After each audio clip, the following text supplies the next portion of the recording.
Profit ratusan persen pertamaku di saham dimulai ketika aku paham dua hal ini. Satu saham yang sama, ada orang yang rugi puluhan persen, ada yang bisa profit ratusan persen. Kenapa begitu? Karena mereka berbeda di dua hal ini. Hal pertama, tahu apa yang dibeli.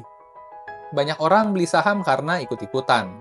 Otomatis nggak tahu alasan beli dan nggak tahu kapan harus jualnya. Aku baru bisa mulai profit besar setelah belajar analisa fundamental sederhana. Ngerti bisnisnya, tahu valuasinya, punya alasan logis kenapa beli, dan tahu kapan harus jualnya. Hal kedua, cara bersikap setelah beli. Yang sabar dan tenang bisa nikmatin cuan.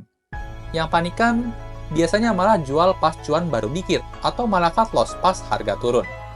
Orang rugi di saham itu karena nggak tenang, karena nggak tahu apa yang mereka beli.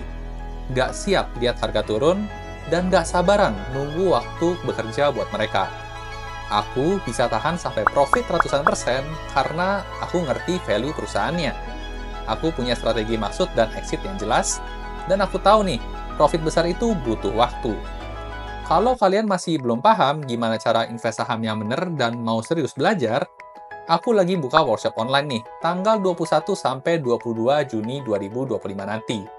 Di sana, aku bakal bongkar semua gimana framework analisis saham potensi profit sampai ratusan persen. Buat detailnya, langsung aja cek ke website joetamrin.com ya. See you on class.